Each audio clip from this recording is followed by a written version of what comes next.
Messieurs, dames, chers amis de la langue culture allemand, bonjour. Bon, nous, l'Institut Heinrich Mann, sommes très heureux d'accueillir aujourd'hui Géraldine Schwarz, qui va être présentée par Susanne Selinger. Bon, je ne vais pas me laisser remercier la ville de Pau pour la collaboration pour faire cette merveilleuse rencontre avec vous. Alors, je laisse la parole maintenant aux deux personnages. Merci.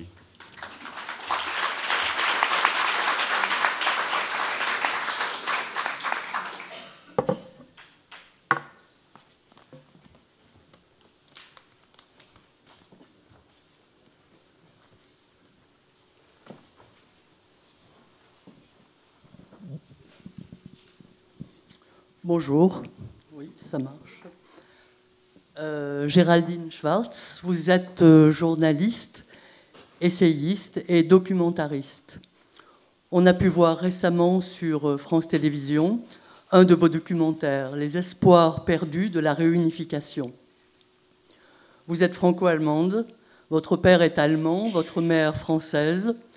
Vous avez vécu en France tout en allant régulièrement en Allemagne quand vous étiez petite. Vous êtes bilingue, grâce en partie à votre mère.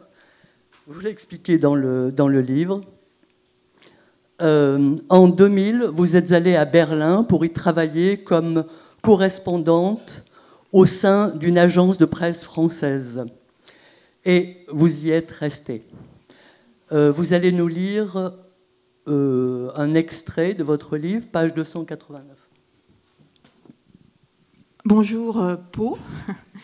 J'ai appris hier que les habitants de Pau s'appelaient des Palais, c'est ça? Ou des Paulais? Ah non. Des Palois. Des Palais? Palois. Des Palois, pardon. Bon, ben voilà, ça commence bien. Des Palois. Non, mais ça se devine pas, hein, je dois dire. Donc bonjour les Palois. Donc en 2000, j'ai déménagé à Berlin pour l'AFP. Alors je vous lis juste un tout petit passage. Je me sentis immédiatement à l'aise dans cette ville défigurée par les guerres et les dictatures, mais animée d'une soif de vie et de liberté contagieuse. À Berlin, la mémoire du XXe siècle est incontournable.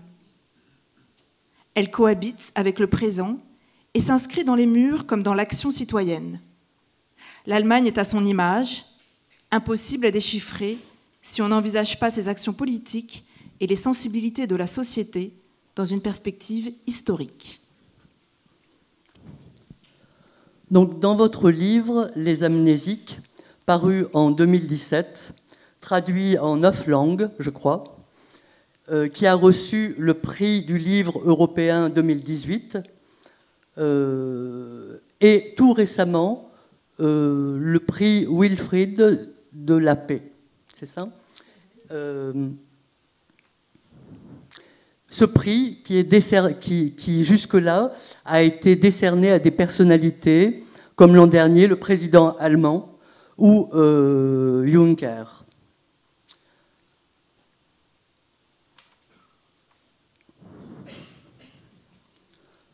Dans ce livre, vous interrogez votre mémoire familiale en relation avec l'histoire de vos deux pays pendant la Seconde Guerre mondiale et dans l'après-guerre. Vous étudiez aussi le déroulement et les failles du travail de mémoire en Europe et les conséquences que cela a aujourd'hui avec la montée de l'extrême droite. Là encore, vous pourriez peut-être lire un extrait de votre livre, page 296.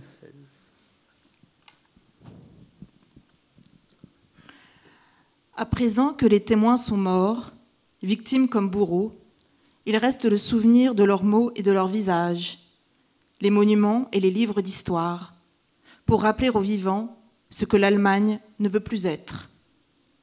Il reste la mémoire familiale aussi.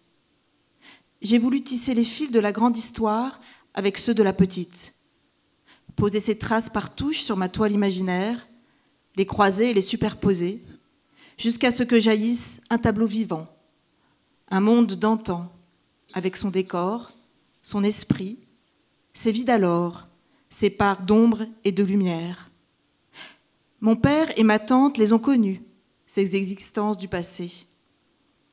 L'émotion filtre leur mémoire, la colère d'une enfance troublée, la blessure d'une déception, et l'amour aussi, la loyauté, malgré tout. J'ai voulu laisser vivre mon empathie pour ces vies écrasées par la mégalomanie d'une poignée d'hommes, pour Lydia et Karl, qui eurent la malchance de naître à l'orée d'un siècle maudit. Donc le titre de ce livre, c'est « Les amnésiques ». Sous ce titre, il y a une phrase. C'était simplement des Mitläufer. Ils marchaient avec le courant. Donc la première question, c'est d'où vient ce terme de Mitläufer? Et ensuite, en quoi votre grand-père, Karl Schwarz, était-il un Mitläufer? Et j'aimerais que vous nous parliez de cette correspondance que vous avez retrouvée dans la cave de l'immeuble de vos grands-parents à Mannheim.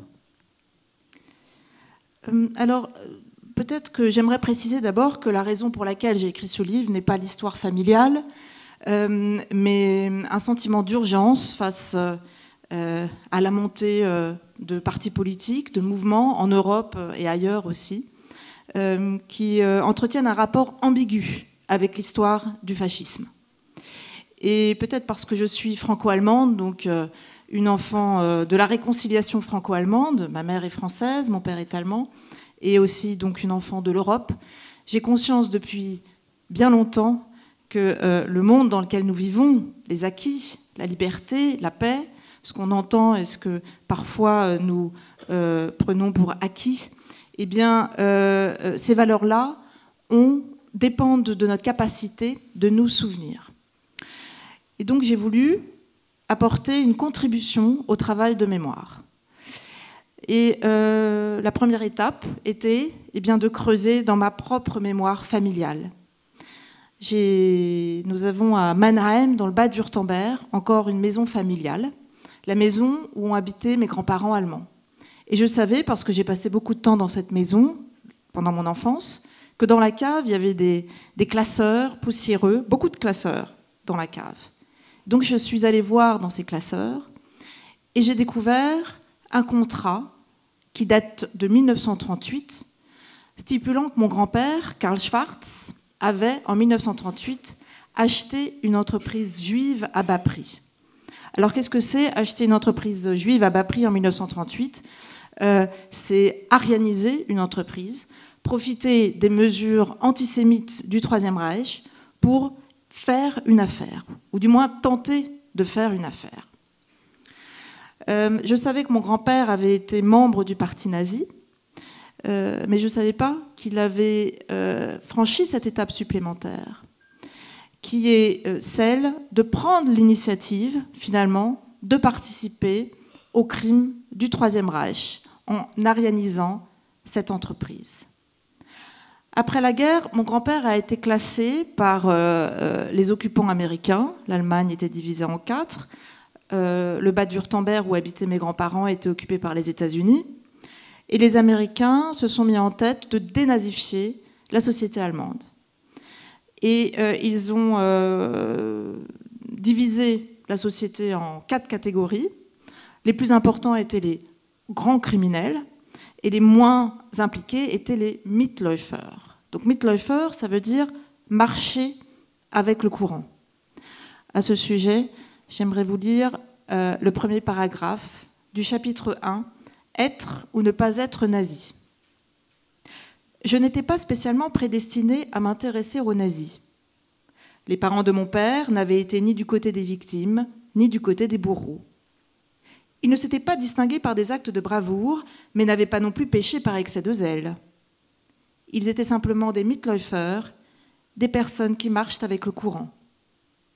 Simplement au sens où leur attitude avait été celle de la majorité du peuple allemand, une accumulation de petits aveuglements et de petites lâchetés, qui, mis bout à bout, avaient créé les conditions nécessaires au déroulement des pires crimes d'État organisés que l'humanité ait connus. Après la défaite et pendant de longues années, Le recul manqua à mes grands-parents, comme à la plupart des Allemands, pour réaliser que sans la participation des Mitläufer, même infime à l'échelle individuelle, Hitler n'aurait pas été en mesure de commettre des crimes d'une telle ampleur. Donc la raison pour laquelle je m'intéresse aux Mitläufer et la raison pour laquelle mes grands-parents, je pense, sont finalement illustrent cette catégorie des Mitläufer, c'est que c'est une catégorie qui finalement concerne la majorité de la population allemande sous le Troisième Reich. Mais c'est aussi une catégorie qui concerne la majorité des Français sous Vichy et la majorité des Italiens sous Mussolini.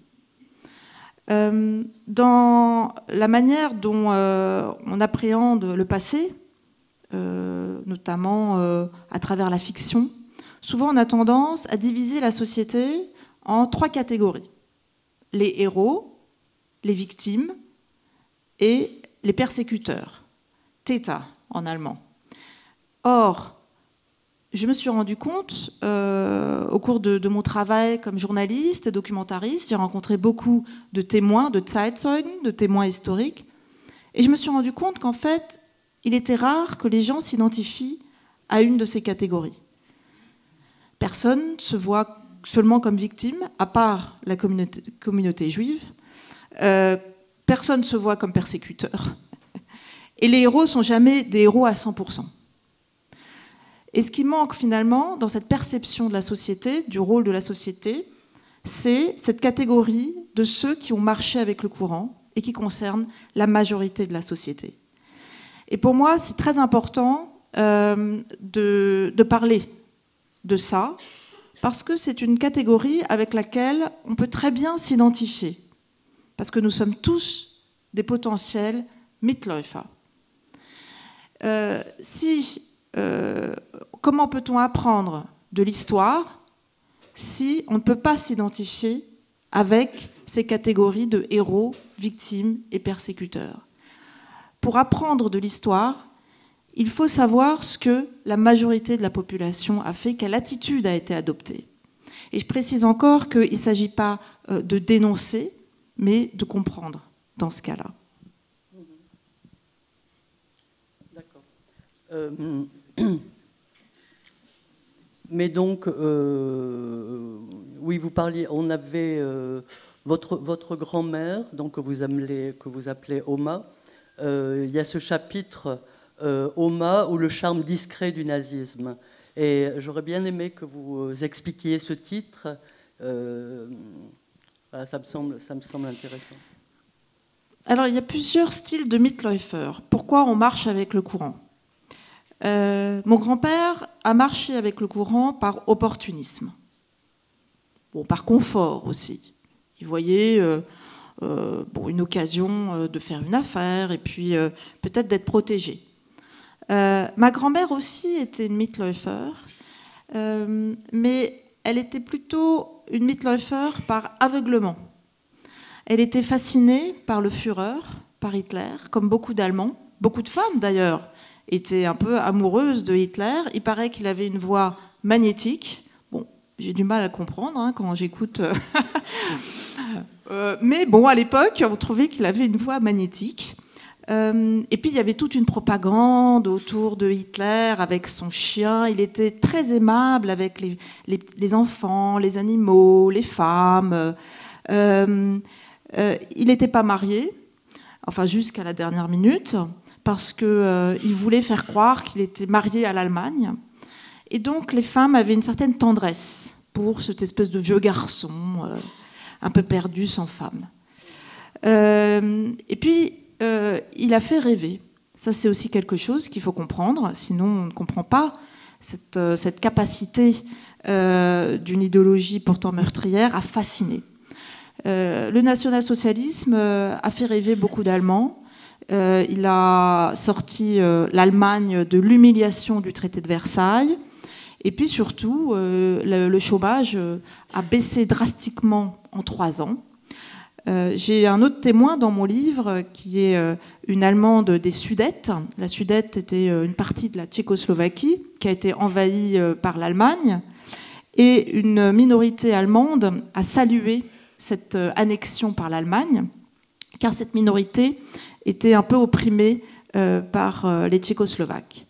Et cette dame que j'ai rencontrée et qui avait à peu près 90 ans m'a dit, écoutez, j'ai salué l'arrivée de Hitler et je le ferai encore aujourd'hui. Et je lui ai demandé pourquoi. Elle m'a dit parce qu'avant, on avait des pommes de terre dans la soupe et après, de la viande. Bon, au moins, ça a le mérite d'être très franc. Et on comprend comme ça, par des petits détails, qui nous font comprendre que l'adhésion à un régime même criminel, le motif d'adhésion, peut être extrêmement simple. Ma grand-mère, elle, ce qui l'a fait rêver, c'est qu'elle a eu la chance de partir en croisière en Norvège, grâce à une organisation allemande qui s'appelait Kraft durch Freude, la force par la joie, un titre bien nazi, qui était une énorme organisation qui proposait des loisirs aux Allemands subventionnés, donc à bas prix. Et c'est comme ça que sous le Troisième Reich, toute une catégorie de la population qui n'avait pas accès aux loisirs, la classe, je dirais, moyenne basse, et puis la classe ouvrière, a soudain eu accès à ces loisirs qui auparavant étaient réservés aux classes les plus privilégiées. Donc c'est ainsi que ma grand-mère s'est retrouvée sur un paquebot flambant neuf en 1937, avec des cabines particulières, l'eau chaude, des restaurants à bord, piscine, gymnastique, et est partie en Norvège. Eh bien, elle s'en souviendra toute sa vie, et à travers cette expérience, elle associait le Troisième Reich à quelque chose de positif. D'accord. J'aimerais maintenant qu'on parle du travail de mémoire, donc, qui s'est fait de manière très différente après la guerre, en RDA et en RFA. Est-ce que vous pouvez nous expliquer pourquoi et de quelle manière, donc ? Alors, la raison pour laquelle je me suis intéressée au travail de mémoire allemand, c'est que j'ai trouvé autre chose encore dans la cave, dans la fameuse cave de la maison familiale. J'ai trouvé des lettres. Lorsque j'ai découvert que mon grand-père avait arianisé une entreprise juive, j'ai d'abord recherché ce qu'il était advenu de cette famille, la famille Leubmann. La famille Leubmann, après avoir vendu cette entreprise à mon grand-père à bas prix, a commencé à envoyer ses meubles à Chicago pour organiser son exil aux États-Unis. Sauf qu'en fait, elle n'a jamais obtenu de visa. Ça aussi, c'est dans le livre. La complicité, disons, le manque de solidarité de l'opinion internationale avec les Juifs d'Allemagne et d'Europe centrale. Beaucoup de pays ont fermé leurs portes aux Juifs, si bien que beaucoup se sont retrouvés pris au piège. Et c'était le cas de la famille Leubmann. Et en octobre 1940, va avoir lieu la première grande déportation d'Allemagne, de Juifs d'Allemagne, et elle va avoir lieu justement dans le Bade-Wurtemberg, là où vivaient mes grands-parents. Environ 6000 Juifs vont être déportés, et parmi eux, la famille Leubmann. Et ils vont être déportés, pas loin d'ici, à Gurs. Et alors j'ai quand même pu reconstituer leur parcours. De Gurs, ils ont réussi à obtenir leur transfert au camp d'Émile, près d'Aix-en-Provence, parce qu'ils avaient toujours dans l'espoir d'obtenir un visa pour les États-Unis. Or, depuis le camp d'Émile, depuis Marseille, on pouvait faire des démarches auprès du consulat américain. Mais là encore, les Leubmann n'ont pas obtenu de visa. Et en juillet 1942, la famille a été déportée à Drancy par la police française, et de là à Auschwitz. Donc, la plupart de cette famille est morte à Auschwitz. Et dans cette cave de Mannheim, j'ai découvert une correspondance datant de 1948 entre mon grand-père et un Julius Leubmann. Donc, il y avait un survivant de cette famille qui était Julius. Attendez, il faut que je retrouve le passage. Et j'aimerais vous lire la lettre de mon grand-père à Julius Lehmann. Julius Lehmann, après la guerre, va fuir à Chicago. Et à Chicago, il va apprendre qu'il est possible de demander des réparations aux Allemands ayant arianisé des biens juifs.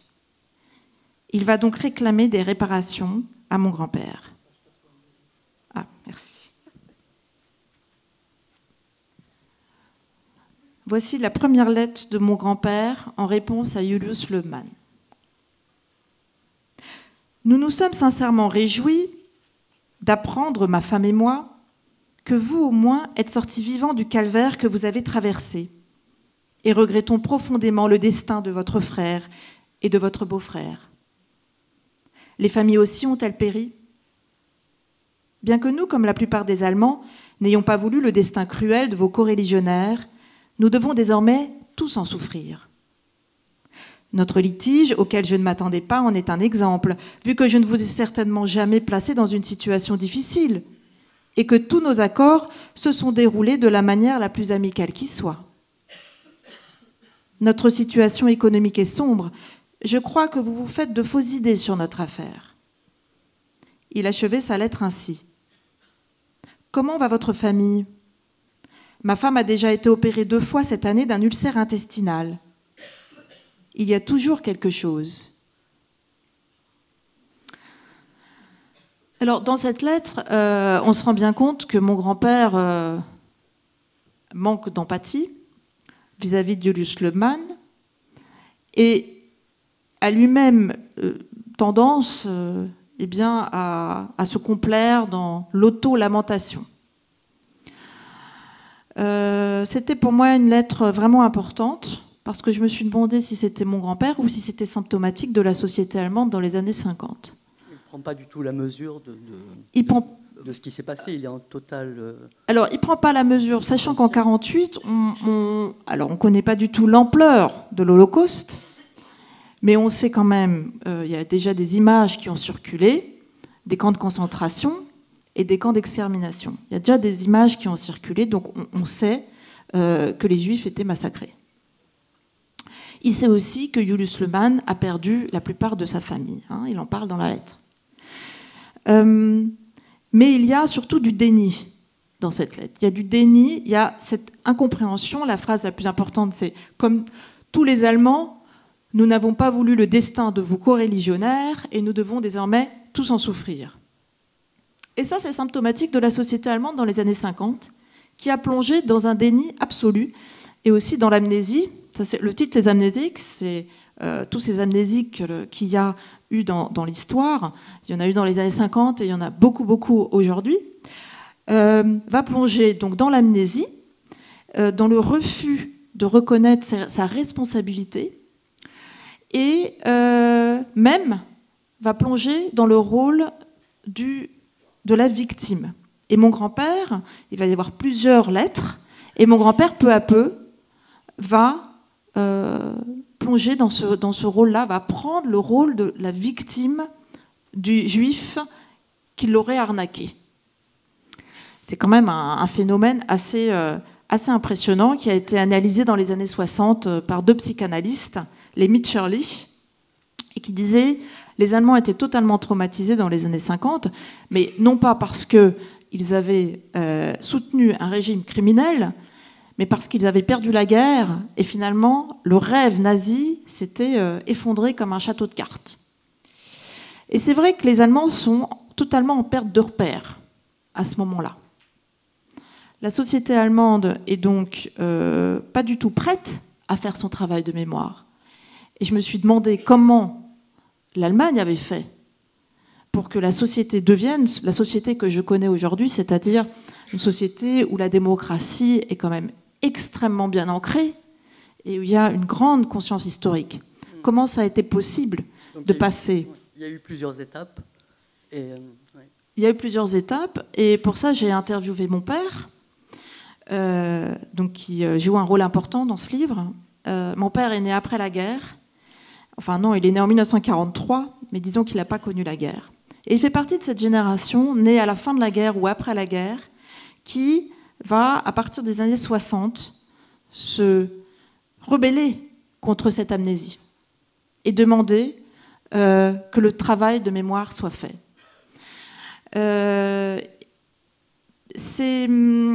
Alors, cette génération va jouer un rôle très important. Ça va culminer en 1968. La révolte étudiante en Allemagne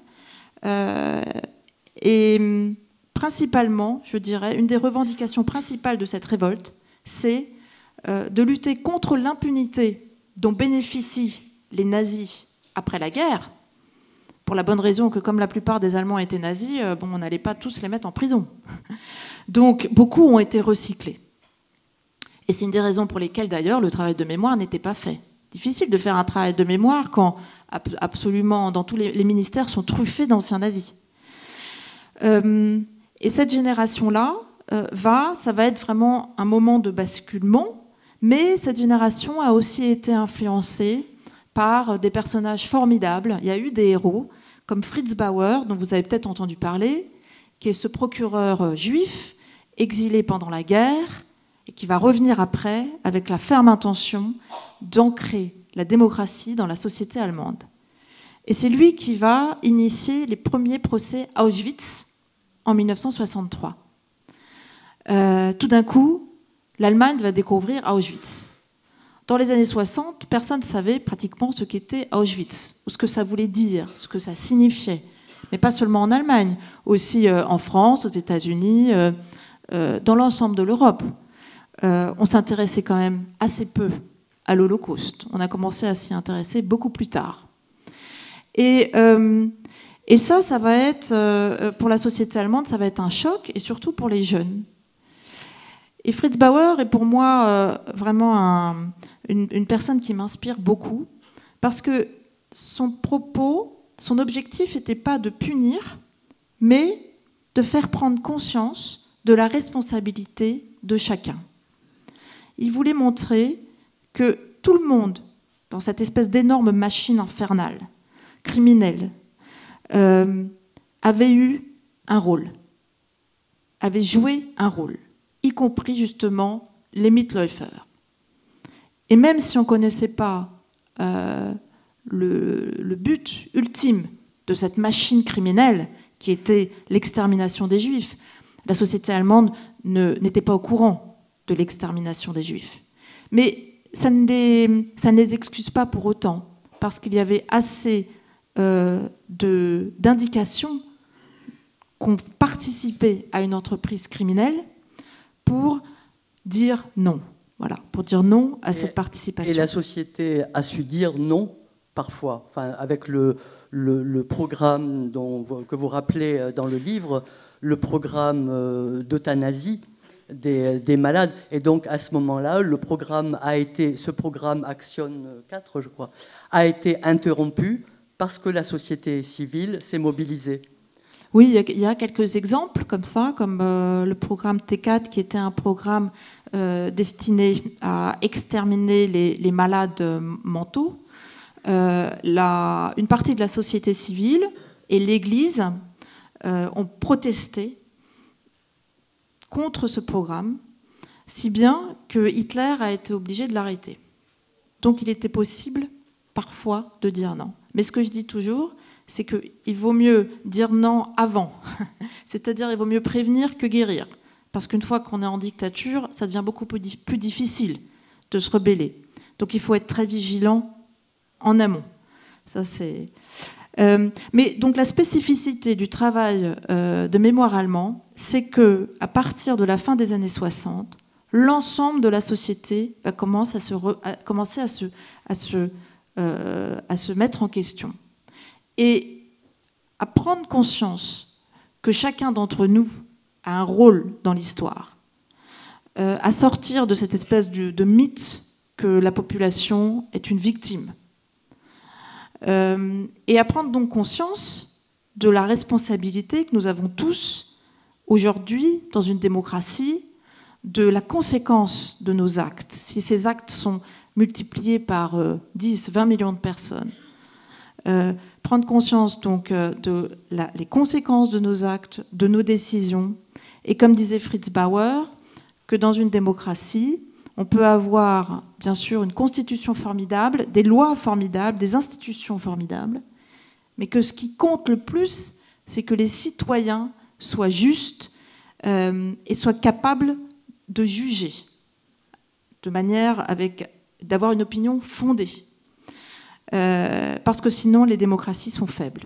Voilà, et ça, c'est le message principal, je pense, qui a réussi à s'ancrer dans la société allemande, grâce à cette question de comment devient-on un persécuteur ou un Mitläufer. C'est une question qui a taraudé la société allemande, et c'est quelque chose qui est assez spécifique à l'Allemagne et qu'on ne retrouve pas en France, par exemple. Hein.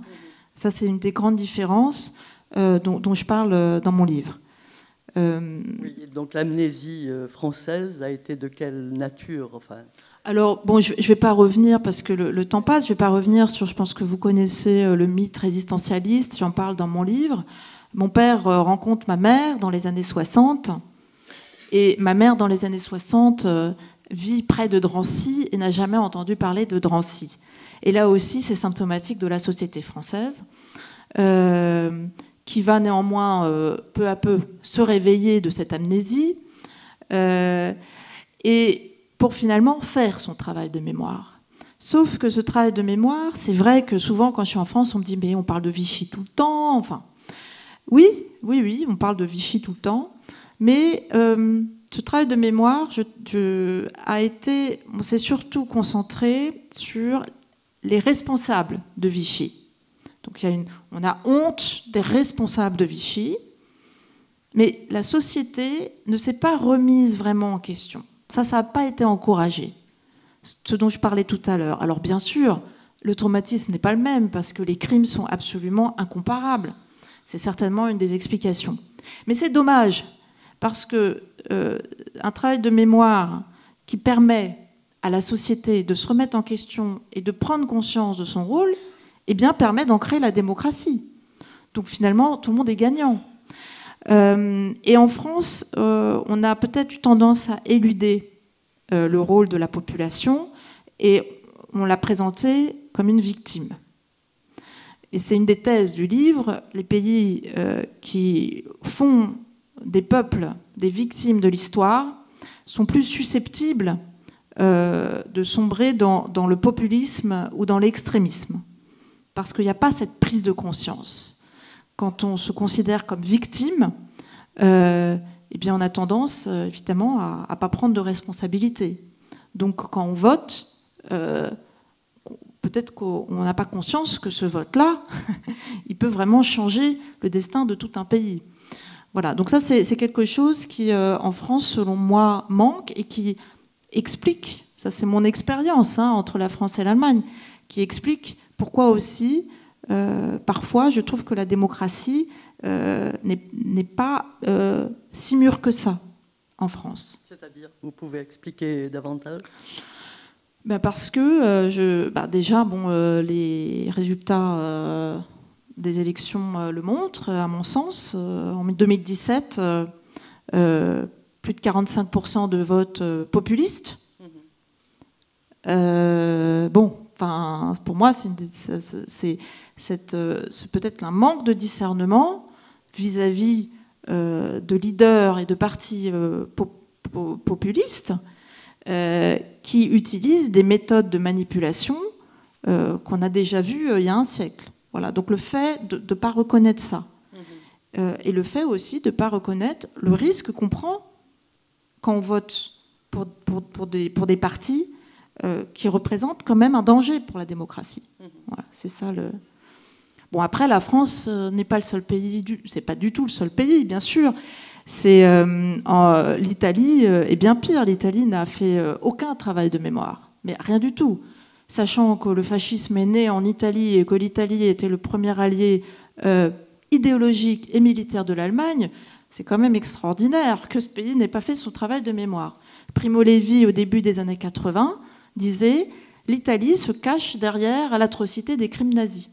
Et c'est vrai, comme il y avait pire, oui, les nazis sont toujours pires, ce qui est vrai. Mais du coup, ce pays-là a totalement n'a pas fait ce travail-là. Et pour moi, c'est pas du tout étonnant qu'aujourd'hui, il y ait en Italie presque une réhabilitation du fascisme, parce qu'on en est quand même là, en Italie aujourd'hui. Dans de larges cercles de la société, il est tout à fait accepté aujourd'hui de dire que le fascisme avait aussi de bons côtés. Et de quelle manière ce travail de mémoire doit-il se poursuivre aujourd'hui? Vous parlez par exemple de mémoire positive, et j'aimerais bien que vous... Alors peut-être juste un mot sur l'Est, parce que comme vous en êtes rendu compte, l'Allemagne, avec son beau travail de mémoire, a quand même l'extrême droite au Parlement, maintenant depuis 2017. Alors selon moi, quand même, le travail de mémoire a bien fonctionné jusque pour ma génération, celle de mon père, peut-être celle d'après. Mais depuis 2017, on se rend bien compte que ça ne suffit pas. Alors, une des raisons quand même de cette montée de l'extrême droite en Allemagne alors c'est pas la seule raison, c'est quand même le fait que le parti d'extrême droite AfD a des scores 2 à 3 fois plus élevés à l'Est qu'à l'Ouest. Or, l'Est, donc la RDA, n'a pas fait de travail de mémoire. Donc pendant qu'en Allemagne de l'Ouest, on a, certes tardivement, mais fait un travail de mémoire qui a permis de construire la démocratie, en Allemagne de l'Est, on vivait sur un mythe, ce pays a même été créé sur un mythe, celui que la plupart des Allemands de l'Est avaient été des communistes ayant combattu le nazisme pendant la guerre. C'est complètement schizophrénique, parce qu'évidemment, il n'y avait ni Est ni Ouest à l'époque, et tout le monde était dans le même sac. Bon, mais à la limite, c'est quand même quelque chose de formidable. Donc, alors c'était vrai pour une partie des dirigeants et des fondateurs de la RDA, qui, eux, avaient été des communistes, avaient été dans des camps de concentration. Mais ils ont projeté cette expérience sur l'ensemble de la population. Et donc, il y a eu un travail de mémoire en Allemagne de l'Est, mais on s'est identifié aux victimes et pas aux bourreaux. Et ça, c'est la différence centrale. Donc, et puis l'Holocauste était passé sous silence. Mais on s'est identifié à l'Union soviétique, aux communistes qui avaient combattu le nazisme. Et donc, ça n'a pas permis cette espèce de transmission de la responsabilité, de la conscience. Et c'est ce qui manque aujourd'hui en Allemagne de l'Est, où on a tendance, si vous regardez un peu le discours des partis populistes, ils jouent beaucoup sur le mythe victimaire. Ça marche très bien. Et en ex-Allemagne en ex-RDA, il y a l'AfD mène campagne justement sur ce thème de la victime. Les Allemands de l'Est sont victimes de l'Ouest. Et ça, cette tendance-là, elle est, je dirais qu'elle est propre à beaucoup de pays de l'Est. Beaucoup de pays de l'ancien bloc soviétique n'ont pas fait leur travail de mémoire, alors que la moitié d'entre eux étaient des alliés du Troisième Reich. Ils ont quand même bien participé aussi à la déportation des Juifs. Donc ça, c'est quelque chose qui divise aussi l'Europe aujourd'hui, entre l'Est et l'Ouest. Donc ce que je propose dans le travail de mémoire, c'est premièrement de peut-être le penser un petit peu différemment. Parce que il ne suffit pas, effectivement, d'avoir de l'empathie avec les victimes de l'Holocauste ou de la Seconde Guerre mondiale. Visiblement, ça n'a pas suffi dans beaucoup de pays où on s'est quand même identifié aux victimes. Ça n'a pas suffi, finalement, à nous prévenir de la montée de partis d'extrême droite. Donc, ce qu'il faut, c'est réussir à utiliser le travail de mémoire vraiment comme une arme pour l'éducation politique. Parce qu'on a tout à apprendre de cette période-là. la première chose qu'on a à apprendre, c'est qu'on est tous faillibles. C'est la mémoire de notre faillibilité qui peut nous empêcher de répéter les mêmes mécanismes. Alors l'histoire ne se répète pas, mais les mécanismes se répètent. Ces mécanismes socio-psychologiques. Comment, en période de crise, en période de perte de repères, par peur, par aveuglement, par manque de discernement, eh bien on glisse comme ça, subrepticement, dans le Mitläufertum. Et la seconde chose qu'on peut apprendre de cette histoire, et surtout du Troisième Reich, qui était un maître en la matière, c'est les méthodes de manipulation. Alors ça, je le dis aussi souvent aux jeunes, parce que rien n'a été inventé aujourd'hui. Il y a un livre qui date de 1895, que vous connaissez peut-être, de Gustave Le Bon, qui s'appelle La psychologie des masses, et qui était un best-seller à l'époque, et c'est un véritable mode d'emploi de comment manipuler les masses. Si vous avez l'occasion d'y jeter un coup d'œil, je le cite aussi dans mon livre, je pense que beaucoup de politiques européens aujourd'hui ont lu ce livre. En tout cas, Mussolini l'avait lu, Goebbels l'avait lu, et probablement aussi Hitler. Et dans le mode d'emploi, on retrouve premièrement faire peur aux gens, dresser des scénarios catastrophes, un pays en déclin, voilà, à cause d'ennemis intérieurs et extérieurs, et exploiter cette espèce de crise identitaire pour imposer une identité, une seule, toujours la même, bon là, nationaliste, blanc, chrétien, européen, ça c'est le cas de l'Europe en ce moment. Comme ça, on se raccroche à une identité. C'est toujours plus facile que de chercher son identité. Ensuite, diffuser des mensonges pour qu'on ne sache plus distinguer entre le vrai et le faux. Et ça, c'est dans 1895. Les fake news sont déjà dans le livre de Gustave Le Bon. Et si on n'arrive plus à distinguer le vrai du faux, eh bien, on ne croit plus en rien. Et si on ne croit plus en rien, on n'est plus capable de décider, on n'est plus capable de juger, on n'est plus capable d'agir. Et comme disait Hannah Arendt, un peuple qui n'est plus capable de juger est manipulable à merci. Voilà, donc ça, c'est des choses qu'on peut vraiment apprendre de l'époque. Parce que ça mène, cette confusion peut mener à un inversement de la morale. Le Troisième Reich était un maître dans l'inversement de la morale. Ce qui était bien hier devient mauvais, et ce qui était mauvais devient bien. Dans le cas de mon grand-père, par exemple, eh bien, le crime était légal. Quand il a arianisé cette entreprise, finalement, il a fait quelque chose de légal.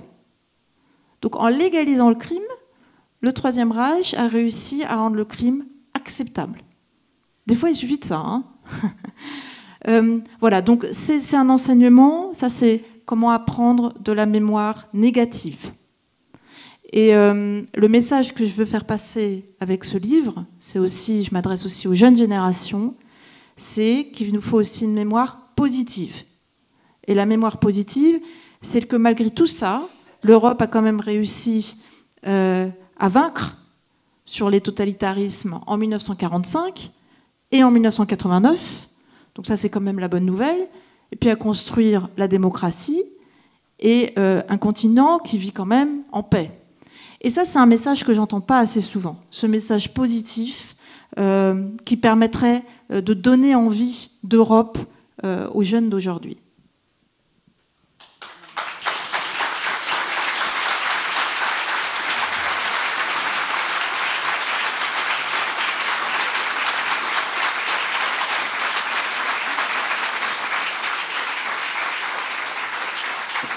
Donc, si vous avez des questions... Bonjour. Merci pour votre propos. Je voulais vous interroger sur la RDA et toutes les complicités qu'il y a eu au niveau du communisme, de la Stasi, toutes les personnes qui ont mouchardé, rapporté, sachant que c'était fait, si je ne me trompe pas, de manière massive, pourquoi il y a eu, entre guillemets, un procès de Nuremberg en ex-RDA? Et quelle est la mémoire allemande par rapport à ça? Alors, on ne peut pas comparer la RDA et le Troisième Reich. C'était pas du tout... la RDA n'a pratiquement pas tué. Ça, c'est déjà une chose, quand même, qu'il faut rappeler. La Stasi, alors, si vous voulez, après la chute du mur, la première revendication de la population était de dissoudre la Stasi. La Stasi, c'était la police politique de la RDA, qui avait des espions absolument partout. Il y avait les agents officiels, et puis il y avait les agents inofficiels, que la Stasi recrutait au sein même de la société. Et donc ça pouvait être votre ami, votre collègue, votre voisin, parfois même votre époux. J'ai interviewé pour mon dernier film, une ancienne dissidente qui était espionnée par son mari et le père de ses enfants. Donc la société, après la chute du mur, la société de RDA est divisée. Et donc il fallait faire le choix entre la réconciliation ou la vengeance. Et ils ont fait le choix de la réconciliation. Cela dit, les archives ont été ouvertes. Donc le prix de cette réconciliation, c'était quand même que tout le monde pouvait savoir qui avait espionné qui. Voilà. Ce qui était déjà une punition, assez importante. Parce que ce sont après des individus qui étaient interdits d'exercer certaines professions, quand même. Hein. Donc on ne pouvait pas appliquer un procès de Nuremberg, puis un procès de Nuremberg, c'était un procès qui a été organisé par les Alliés. Là, un procès mis en place par l'Allemagne de l'Ouest pour juger les dirigeants d'Allemagne de l'Est, je pense que ça aurait des conséquences jusqu'à aujourd'hui assez graves.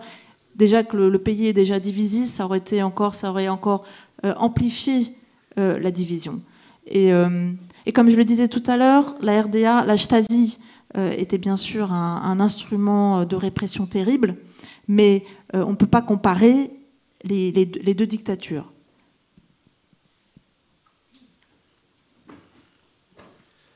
Bonjour. D'abord, merci beaucoup pour toute votre allocution qui m'a beaucoup intéressé.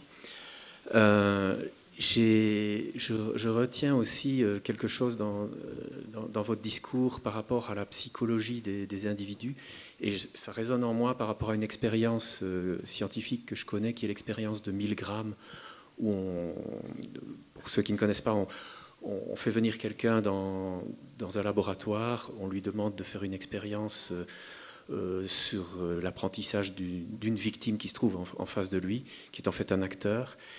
Et on voit qu'une personne banale peut aller jusqu'à injecter des décharges mortelles à une victime juste pour apprendre des associations de mots. Et Milgram conclut que c'est vraiment une manière de manipuler. Si la personne n'endosse pas la responsabilité de ce qu'elle fait, donc ici c'est comment dire, il y a un médecin qui les est médecins présent. prennent la responsabilité de ce qui se passe. Eh bien, les gens peuvent faire vraiment n'importe quoi. Et bon, alors ça, c'est ce qui résonne en moi. Je me dis que tous ici, on peut potentiellement devenir des bourreaux. Et la question que je voudrais vous poser, c'est comment on peut lutter contre cette tendance, finalement, qui est dans notre faiblesse physique, quoi, dans notre faiblesse d'être humain, qui existait pour tout le monde, à une époque où toutes les informations circulent dans tous les sens, on ne sait pas ce qui est vrai, on ne sait pas ce qui est faux. Est-ce qu'il y aurait des recettes ou des messages pour essayer de construire quelque chose qui va un peu à contre-courant de ce phénomène, quoi. Alors, l'expérience dont vous avez parlé, ce qui est important, c'est qu'il y a un médecin qui plus ou moins encourage. Il y a pas la manipulation, mais disons qu'il donne finalement plus ou moins son accord. Voilà, donc la personne qui décide de ces décharges se voit comme exécutant. Et ça aussi, c'est un des aspects importants du travail de mémoire en Allemagne, c'est la désobéissance. Et Fritz Bauer a beaucoup travaillé là-dessus, parce qu'il faut quand même savoir que en Allemagne, jusque dans les années 60, l'obéissance aux ordres était quand même quelque chose qui était valorisé. C'était considéré comme quelque chose de positif. Ça vient aussi de cette culture prussienne. L'obéissance aveugle du militaire, hein, par exemple, ou du fonctionnaire. Donc pour changer ça, vous imaginez le travail que ça a été. Il a fallu inverser ça. Donc, et démontrer que même si on a obéi à un ordre, pas dans tous les cas, évidemment, si on a un pistolet sur la tempe, bon, mais pas dans tous les cas, mais souvent, eh bien, on a quand même une responsabilité. Voilà. Et donc, il faut désobéir. Il y a un moment donné, vous disiez, est-ce qu'il y a une solution miracle? Bon, alors j'ai envie de dire, parfois, il faut juste écouter son humanité. Il faut être à l'écoute de son humanité pour voir quel ordre, à un moment donné, eh bien, il faut arrêter d'obéir à cet ordre-là. Ça, c'est une chose. Après, écoutez, la seule solution, pour moi, c'est l'éducation politique, et c'est ce que je répète sans cesse et sans cesse. On peut être politisé sans avoir d'éducation politique. Et ça, c'est le pire exemple, et malheureusement, il y en a beaucoup. Et l'éducation politique, pour moi, c'est pas forcément d'apprendre toutes les institutions par cœur. C'est, premièrement, de discerner ces méthodes. Et ces méthodes sont pas si difficiles à identifier, quand même. Elles sont assez grossières, même, je trouve. Il y a peu de temps, j'ai écrit une tribune pour Le Monde qui s'intitule « Casser le mythe victimaire des populistes ». Voilà, bien comprendre que les populistes cherchent, provoquent, pour susciter une réaction, pour une réaction qui va finalement les stigmatiser, et donc, hop, tout de suite, ils peuvent endosser comme ça le rôle de la victime. Et ce rôle de la victime, du martyr, qui est le seul à avoir le courage de dire des vérités interdites, parce que c'est comme ça c'est pour ça que les populistes ont beaucoup de succès. Donc ils surfent sur cette vague-là. Donc si on comprend ce mécanisme, bien on les démystifie et tout s'effondre. Voilà, les journalistes ont du mal à savoir comment réagir aux populistes. Moi, je trouve qu'en France, on leur donne 10 fois trop les télévisions d'information en continu sont devenues des plateformes de relais. C'est horrible. Le rôle de ces médias dans la montée du populisme est absolument effroyable. Il ne faut pas relayer les informations. On rapporte les informations. C'est pas pareil. Là, on les relaie. Voilà. Donc, c'est prendre conscience chacun de son rôle et de sa responsabilité. Et ça, on pourrait commencer à l'école, mais les adultes aussi pourraient avoir des cours d'éducation politique.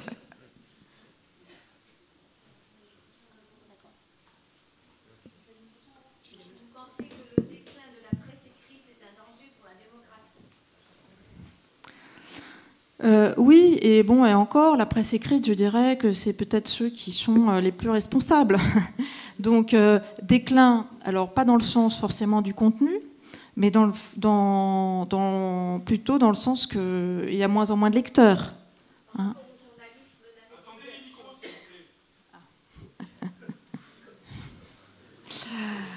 Bon, enfin,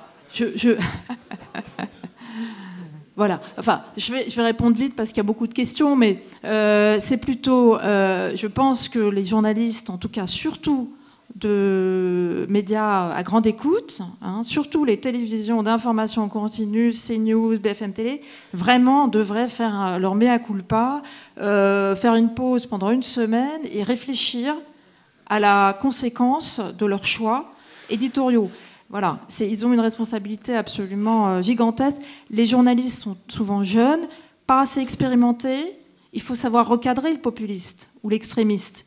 Quand on invite Marine Le Pen, il faut quand même avoir quelqu'un de vraiment béton en face, qui soit capable. Alors, en Allemagne, on vous apprend, il y a des séminaires, il faut poser des questions avec eux, les creuser.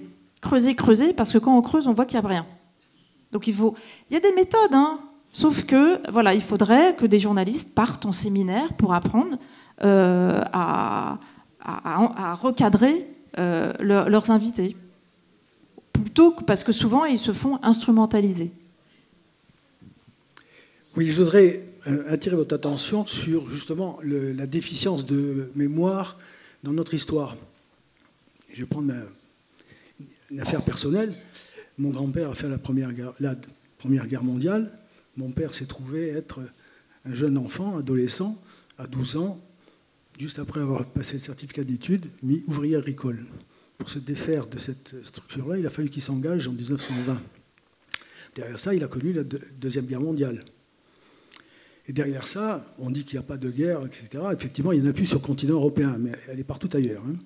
Et je voudrais simplement rappeler quelque chose, vous avez un petit peu évoqué tout à l'heure, c'est on a eu du mal à parler de la Première Guerre mondiale, on a un peu moins de mal à parler de la Deuxième Guerre mondiale, mais l'Algérie, les événements, avant de dire que c'était une guerre, combien de temps il a fallu ?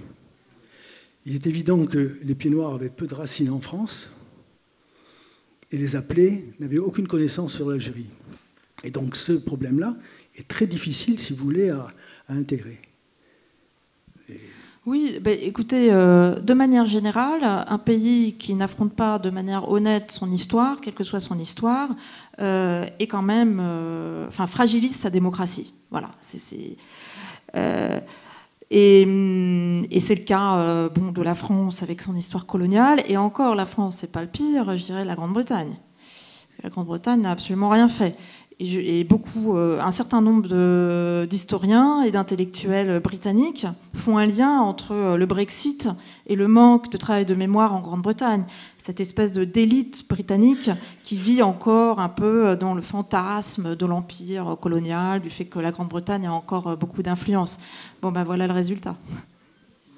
Oui, en ce qui concerne la France, est-ce qu'il n'y a pas justement une très haute idée d'elle-même, c'est-à-dire sa mission civilisatrice, c'est pas moi qui parle, hein, la grandeur de la France, etc., et d'être dans le déni et dans le refus de ce qui pourrait briser cette image d'Épinal.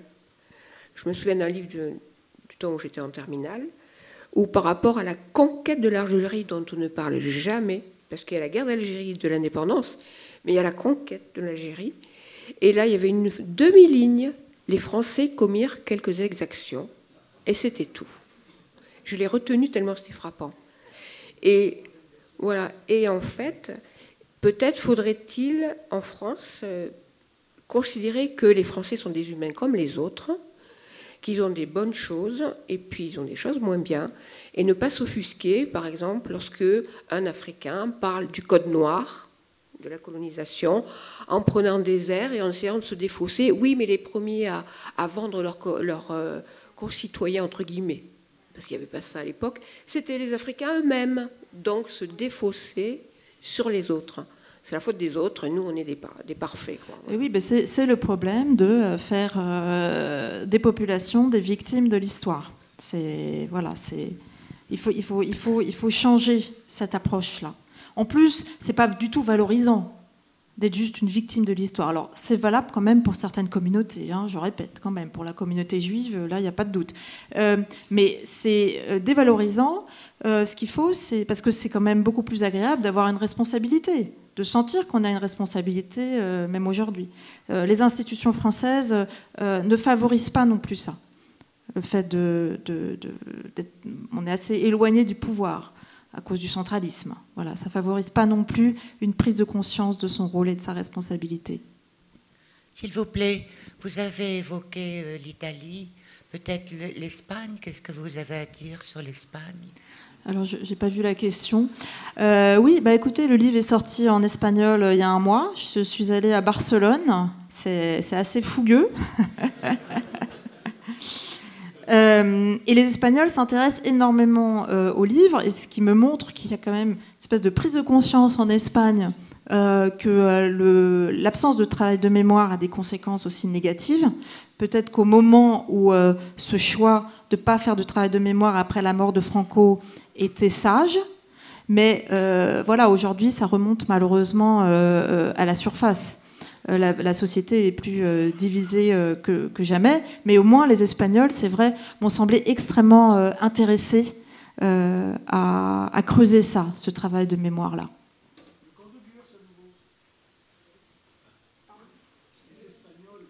Oui, oui. Non, non, mais c'est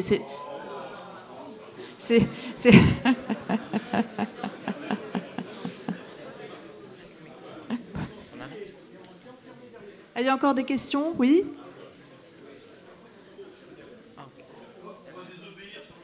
Oui, elle est désobéissée.